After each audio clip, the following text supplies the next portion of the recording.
안녕하세요. 주식경제의 유토피아, 주토피아에 오신 것을 환영합니다. 자, 오늘, 밤에 이제, 금요일날 이제 미증시가 마감을 결국 할 텐데, 어제 지금 미증시를 보니까 좀 많이 떨어진 상태에서 끝이 났습니다. 미증시뿐만 아니라, 어, 유럽 증시도 좋지 않은 모습을 보였고요. 자, 이런 거에 대한 건 다 이유가 있겠죠? 하지만 이게 좋은 모습은 아니었다. 좀 경계를 해야 된다. 오늘 영상은 그런 이야기를 하는 영상입니다. 그만큼 중요한 영상이니까 앞으로 시장을 이제 예측하는 데 있어서 이제 굉장히 오늘이 중요하다는 얘기예요. 그래서 여러분들 영상 꼭 끝까지 시청해 주시길 바라고요. 구독과 좋아요, 알림 설정 부탁드리고요. 네, 지금부터 이야기 시작하겠습니다. 자, 오늘이 너무나도 중요한 변곡점이 되어버렸습니다.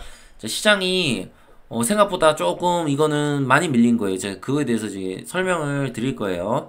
자, 이게 전직연중 매파 선봉장 블라드가 금리를 6% 넘을 위험을 대비해야 된다고 얘기했습니다. 자, 이런 것들이 시장에 반영이 된 겁니다. 또 이런 어떤 금리 인상에 대한 우려 때문에 이제는 10년물 국채 수익률이 증가하고 있습니다. 늘어나고 있어요. 높아지고 있다는 얘기죠. 자, 그래서 금리가 10년물이 지금 올라가고 있는데, 이거는 사실상 이제 불안감을 조정할 수 있어요. 금리가 6%를 진짜 넘게 된다면, 금융위기가 올 수 있어요. 그래서 결국 이 금리 인상을 하는 거에 대해서는 미국의 선택이겠지만, 제 판단으로는 미국이 더 이상 금리 인상을 크게 하긴 어렵기 때문에 6%를 넘을 가능성은 낮다라고 우리가 봐야 되는 겁니다. 만약에 6%가 넘는 날이 오는 순간 그거는 공황일 수도 있다라는 것을 우리가 조금은 많이 이제 그 가능성이 늘어나게 되는 거죠. 금리를 올리면 올릴수록 지금도 금리가 굉장히 높습니다. 그래서 중국이 지금 부동산 문제에 허덕이고 있고, 그리고 우리나라도 부동산 문제에 대한 위기가 있습니다. 일본을 제외하고는 우리나라, 중국은 굉장한 위기의 코너에 몰려있다고 보시면 됩니다. 그래서 결국에 중국이 잘못되면 미국도 잘못되기 때문에 아마 금리를 함부로 막 올릴 수는 없는 상황일 거예요. 자, 그래서 이것은 원래 블라드 같은 경우는 굉장히 강한 매파, 정말로 강합니다. 그러니까 한마디로 매우 부정적인 사람이라는 얘기야. 부정적인 비율을 얘기를 하는 사람이에요. 원래. 그러기 때문에 이거는 어떤 기대 인플레이션을 잠재우는데 효과가 있는 거지. 이거는 이제 액션으로만 우리가 받아들여야 돼요. 이게 실제로 일어나지 않을 일이다. 일단은. 그리고 오늘 이제 결국 그 잭슨홀 미팅에서 연준의 이제 파월이 나와서 얘기를 하겠지만 애매하게 얘기할 가능성이 높습니다. 저는 그렇게 보고 있습니다. 왜냐면 시장이 무너지는 거를 좀 생각한다면 그렇게 이야기를 할 가능성이 높거든요. 그리고 지금도 그렇게 해야 되는 게 맞고요. 중국을 위해서라도. 그래서 저는 이게 잘 끝날 거라고 생각하는데, 차트가, 그리고 지금의 상황이 이런 저희 이 관점을, 이런 긍정적인 관점을 좀 약간 흔들 수 있는 그런 모습이 오늘 나왔습니다. 그래서 그거에 대해서 지금 차트를 보면서 이야기하도록 하죠. 자, 이 엔비디아가 제가 일봉을 볼 텐데 이 갭을 메웠습니다. 띄우고 갭을 메웠어요. 자, 국장에서 한미반도체가 왜 못 갔는지 이제 알겠는 거예요. 자, 얘가 지금 전고점을 돌파했지만 결국에는 갭을 메우는 상황이 나왔습니다. 자, 이렇게 갭을 메우고 다시 상승을 하면 좋겠지만, 만약에 엔비디아가 여기서 추가적인 하락이 나오면서 400선도 붕괴를 하고, 그리고 350까지 만약에 도달하는 이런 상황, 350이 아니라 이거 붕괴하면 여기까지 갈 가능성이 높죠. 317. 그래서 여기 317까지 만약에 가는 이런 상황이 벌어질 경우에는 말 그대로 나스닥은 엄청난 폭락을 할 수밖에 없습니다. 그래서 엔비디아 같은 경우는 여기에서 더 내려갈 수는 없어요. 왜냐면 AI 반도체는 이거는 이미 수주가 결정이 난 거예요. 더 이상 이거는 이 엔비디아를 대적할 수 있는 회사가 없단 말이에요. 존재하지 않아요, 현재.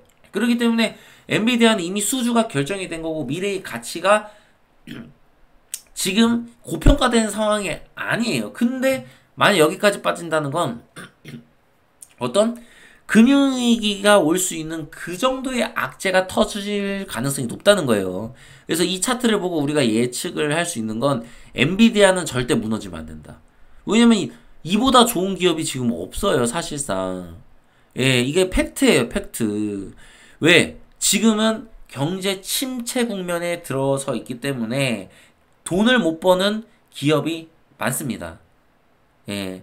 이번에 파산을 한 기업들이 줄줄이 앞으로도 나올 수 있어요. 하반기에. 그 왜 그렇죠? 경제가 좋지 않기 때문에 그렇잖아요. 이 경제가 좋지 않은 상황에서 실적을 낼 수 있는 종목들은 당연히 수급이 몰릴 수밖에 없습니다. 그 종목 중 하나가 엔비디아인데 엔비디아의 수급이 더 이상 몰리지 않고 여기서 추세를 이탈한다. 이거는 굉장한 위험 신호로 여러분들이 판단을 하셔야 됩니다. 그래서 제 예상과 조금 다른 결과가 나왔어요. 이 엔비디아가. 저는 당연히 여기서 치고 올라가거나 혹은 음봉이 나더라도 꼬리를 달 거라고 생각했는데 꼬리는커녕 그냥 갭을 메워버렸죠.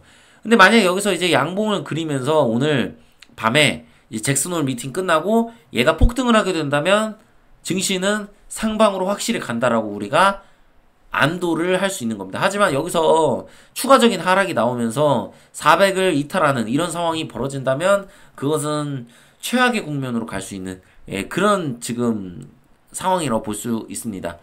자, 그래서 엔비디아가 너무나도 중요한 상황이다. 얘가 정말 우리의 미래인 겁니다. 한국한테도 너무나 중요한 겁니다. 아시겠죠? 자, 그리고 나스닥 같은 경우는 제가 이제 생각보다 많이 밀렸다는 게 얘가 이런 식으로 찔끔찔끔 밀려야 된단 말이죠. 이게 여기서 조정을 받을 수 있는 거는 당연한 거예요. 왜? 21선이 이렇게 내려가고 있었잖아요. 그리고 데드크로스는 안 났지만 여기가 저항 구간이기 때문에 한번 밀릴 수 있었단 말이죠. 너무 많이 밀렸어. 얘가 뭐 이렇게 조금 밀리고 꼬리를 달고 끝난다든지 이것도 아니고 꼬리도 없이 이거를 그냥 밀었어요. 자, 이런 지금 봉이 나왔다. 추가적으로 이 하락은 나오면 안 됩니다. 제가 이거 그은 이 선 있죠? 여기를 이탈을 하는 건 매우 안 좋은 상황이 펼쳐질 수 있어요.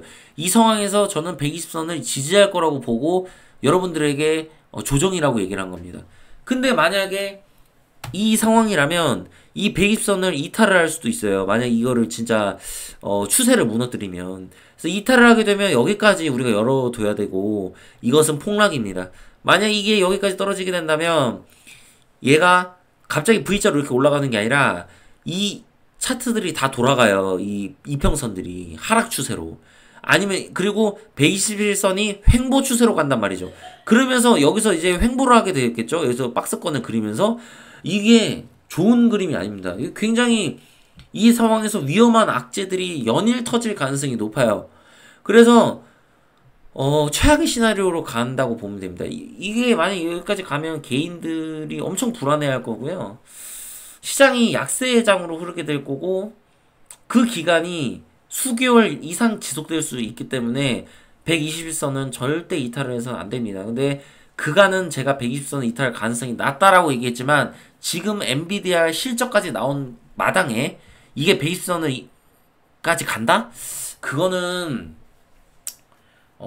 좀 많이 안 좋습니다. 정말로 너무 안 좋기 때문에 여러분들이 이제는 생각을 하셔야 돼요. 아, 얘가 다시 양봉을 그리면서 돌파를 해야 된다. 무조건.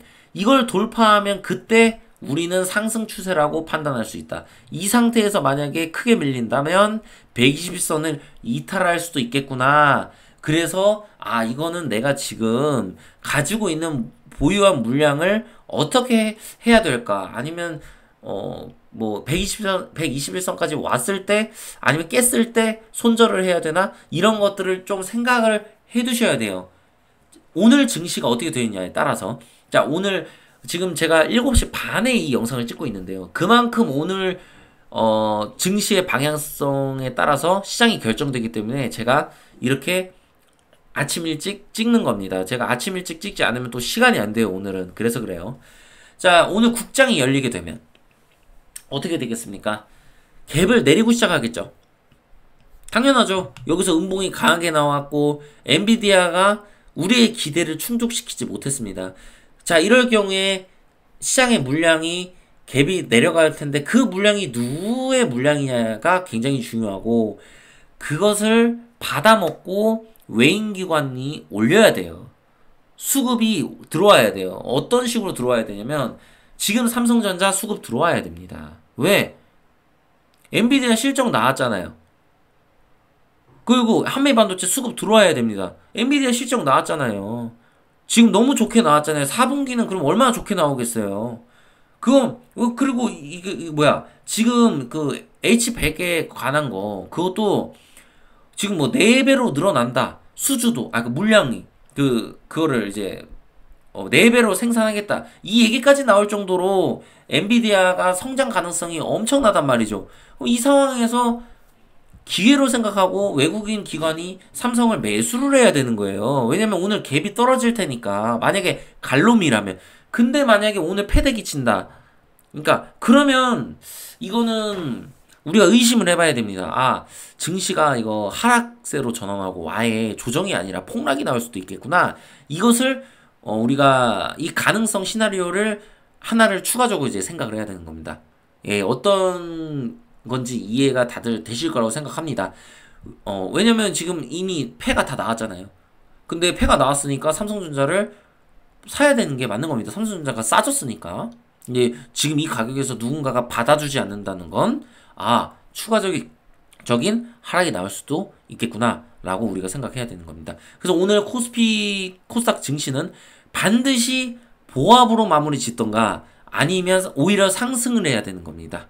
예, 이런 상황이 펼쳐지지 않으면 조금 시장을 경계해야 되고 오늘 밤 이제 잭슨홀 미팅 결과가 좀 안 좋을 수도 있겠구나라고 우리가 판단을 좀 해볼 수도 있겠죠. 그래서 오늘은 반드시 지켜줘야 된다. 예, 한국 증시가. 그래서 이런 것을 제가 말씀드리고 싶었고요.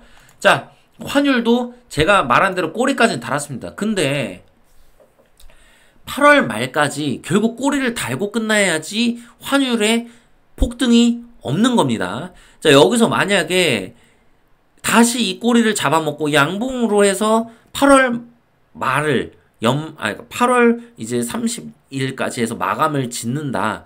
그거는 매우 위험합니다. 그래서 환율은 결국에 지금 이 꼬리를 달고 끝나야 된다라는 것을 다시 한번 말씀드리고 싶고요.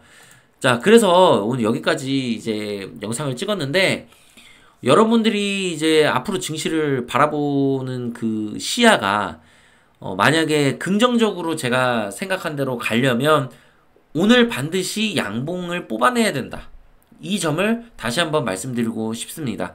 그래서 오늘 큰 하락이 없어야 증시의 랠리가 이어질 수 있다. 이 점을 생각하시고 투자에 참고하시길 바라겠습니다.